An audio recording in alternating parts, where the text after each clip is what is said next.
আমাদের আহত যোদ্ধারা এবং আমাদের শহীদেরা তারা জীবনের কোনো পরোয়া করে নাই। তারা যখন জীবন দেওয়ার জন্য রাজপথে নেমেছিল, তারা বেঁচে ফিরবে এই আশা নিয়ে তারা আর নামে নাই। তারা চেয়েছিল জীবন গেলে যাবে, কিন্তু হাসিনার এই অপশাসন বাংলাদেশে আর চলতে দেয়া যাবে না। এটাই ছিল তাদের এক দফার কথা। এক দফার মধ্য দিয়ে বাংলাদেশের জনগণ একটা মুক্তির দিকে অগ্রসর হয়েছিল। এই এক দফার যে প্রেক্ষাপট, সেখানে আমাদের জুলাইয়ের শহীদ এবং জুলাইয়ের যারা আহত যোদ্ধারা আছেন এবং জুলাই যোদ্ধা সার্বিকভাবে যারা সকলেই, এটা দলমত নির্বিশেষে সকলে মিলে বাংলাদেশকে এক দফার দিকে নিয়ে গিয়েছিল। এই সাহস বাংলাদেশের মানুষের মধ্যে সঞ্চারিত হয়েছিল এবং বাংলাদেশের এমন কোনো বর্গ নাই, এমন কোনো সেকশন নাই, এমন কোনো গোত্র নাই যেখানে জুলাইয়ের আহ্বানটা পৌঁছায় নাই। জুলাই ছিল এত ব্যাপক, কিন্তু সেই জুলাইকে এখন নানাভাবে খাটো করে দেখার একটা প্রবণতা অনেকের মধ্যে তৈরি হয়েছে। এটা অত্যন্ত দুঃখজনক। আমরা এটা দেখি সময়ে সময়ে, মুক্তিযুদ্ধ বড় না 24 বড়, এই ধরনের বিতর্কের মধ্যে আমাদেরকে ঠেলে দেওয়া হয়। কিন্তু বাস্তবতা হলো যে মানুষগুলা মুক্তিযুদ্ধে শহীদ হয়েছেন, যে মানুষগুলা 24-এ শহীদ হয়েছেন, সেই মানুষগুলাকে কি আপনি কোনটা বড় কোনটা ছোট এই প্রশ্ন জিজ্ঞাসার তো কোনো মানে নাই। বরং সেই মানুষগুলোকে জিজ্ঞেস করে দেখেন, সেই মানুষগুলার সবার আকাঙ্ক্ষা এক ছিল। 24 এবং 71 আকাঙ্ক্ষার জায়গা থেকে এক, বাংলাদেশকে বৈষম্য মুক্ত করা, বাংলাদেশকে সামনের দিকে অগ্রসর করা। আমরা যখন মুক্তিযুদ্ধ অবতীর্ণ হই, তখন যেমন বলা হয়েছিল সাম্য, মানবিক মর্যাদা, সামাজিক সুবিচারের জন্য এই মুক্তিযুদ্ধ। আমরা যখন এক দফায় অবতীর্ণ হই, তখনও বলা হয়েছিল ফ্যাসিবাদী ব্যবস্থার বিলোপ এবং নতুন রাজনৈতিক বন্দোবস্তের জন্য এই এক দফা। সবগুলো কথার পিছনে গিয়ে দেখেন একটা সুন্দর বাংলাদেশ, সুন্দরভাবে এই বাংলাদেশের পুলিশ প্রশাসন চলছে, সচিবালয়টা চলছে, এই বাংলাদেশের বিচারালয়টা কারোর কাছে দখল হয়ে নাই, এমন ধরনের একটা বাংলাদেশের আকাঙ্ক্ষাই আমাদের ছিল। দুর্ভাগ্যের বিষয়, আমরা সেই আকাঙ্ক্ষাগুলোর ধারে কাছেও এখন যেতে পারছি না। আমরা চেয়েছিলাম যে আমাদের বিচার বিভাগ স্বাধীন থাকবে, কিন্তু বর্তমান সরকার বিচার বিভাগকে স্বাধীন রাখার জন্য একটা আলাদা সচিবালয় দরকার, বিচারপতিদের নিয়োগের জন্য একটা আলাদা আইন দরকার, তার কোনো কিছুই তারা করছে না। সচিবালয় হয়েছিল, সেটা এখন বাতিল হয়ে গেছে। এরকম একটা পরিস্থিতির দিকে আমাদেরকে ঠেলে দেওয়া হয়েছে।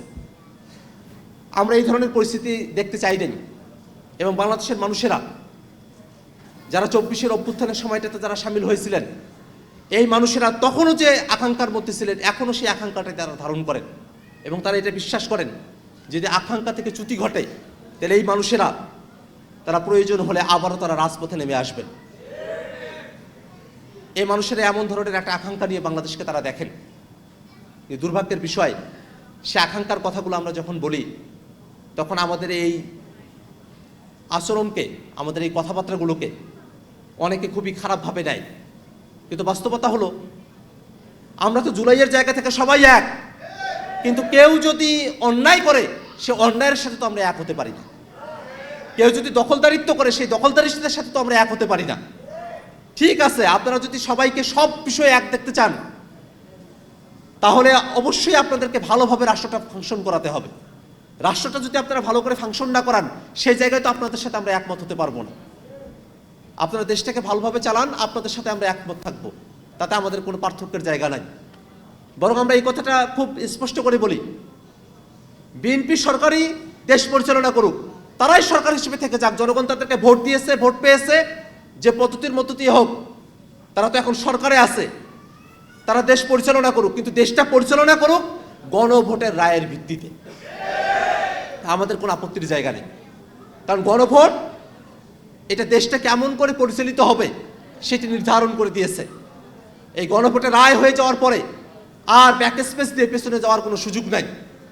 গণভোট আমাদেরকে বলে যার হাসিনার ব্যবস্থার দিকে ফিরে যাওয়া সম্ভব না, ফ্যাসিবাদী ব্যবস্থার দিকে ফিরে যাওয়া সম্ভব না, এখন আমাদেরকে সামনে গণতান্ত্রিক পথে এগিয়ে যেতে হবে। আর যারা গণভোটকে অবৈধ বলে, যারা জুলাই সনদ বাস্তবায়ন আদেশকে অসাংবিধানিক বলে, নানাভাবে জুলাইয়ের যে আকাঙ্ক্ষা আছে তার বিরুদ্ধাচরণ করে, এ কথা বলে যে প্রশ্ন 4টা তার 3টা মানি, 1টা মানি না, 3.5টা মানি, আধাটা মানি না, এই ধরনের কথাগুলো যারা বলে তারা আবারও চায় দেশটা যেমন করে আগে চলতো ঠিক তেমন করেই তারা এখন চালিয়ে নিয়ে যাবে। এটা তো আমরা চাই না। ভোটের মধ্য দিয়ে ক্ষমতার অদল বদল হবে। যে কোনো দল যারা বাংলাদেশের পক্ষে তারা ক্ষমতায় আসতে পারে, সামনের দিনে আমরাও ক্ষমতায় আসতে পারি, যেই ক্ষমতায় আসুক না কেন, কিন্তু ক্ষমতায় এসে নিজের মতো করে দেশ পরিচালনা করা সেটা কাম্য না। দেশ পরিচালনা করতে হবে বাংলাদেশের মানুষ যেভাবে রায় দিয়েছে, গণভোটে যেভাবে এসেছে, ঠিক সেভাবেই দেশটাকে পরিচালনা করতে হবে। সে জায়গায় যাওয়া প্রয়োজন, কিন্তু আমরা সে ধরনের কোনো লক্ষণ দেখছি না। এবং আর একটা বিষয় একটু খেয়াল করে রাখা প্রয়োজন, সময়ে সময়ে পতিত ফেসিবাদীরা যারা আছে, যারা স্বৈরাচার আছে, যারা মানবতা বিরোধী অপরাধী, এই মানবতা বিরোধী অপরাধীরা তারা বাংলাদেশের বিরুদ্ধে ষড়যন্ত্র এখনো চালিয়ে যাচ্ছে। বিদেশের মাটিতে বসে তারা ষড়যন্ত্র করছে। আমরা স্পষ্ট করে বলি, পৃথিবীর যে মহাদেশেই আপনি থাকেন না কেন, যেখানেই লুকিয়ে থাকেন না কেন, এই বাংলাদেশের মানুষেরা, জুলাই যোদ্ধারা যতদিন বেঁচে আছে, আপনাদেরকে এই দেশের মাটিতে নিয়ে এসে আমরা বিচারের মুখোমুখি দাঁড় করাবই। এর অন্যথা হওয়ার কোনো সুযোগ নাই। এই বাংলাদেশের মানুষ এই জায়গায় তারা এক, এটার ব্যত্যয় আমরা হতে দেব না। আর একটা বিষয় বলে রাখা প্রয়োজন, প্রথম আলো এবং ডেইলি স্টার আয়নাঘরকে তারা কথিত বলে সম্বোধন করেছে। ইনভার্টেড কমার মধ্যে আয়নাঘরকে তারা রেখেছে।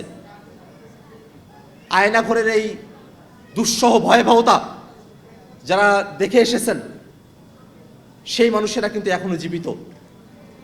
যারা মারা গেছেন তারা তো গেছেন, কিন্তু যারা জীবন নিয়ে বেঁচে এসেছেন, এই মানুষগুলো সাক্ষী দিতেছে। এত মানুষের সাক্ষীর পরেও আয়নাঘর পতিত হয় কেমন করে? আয়নাঘরকে পতিত বলেন কেমন করে?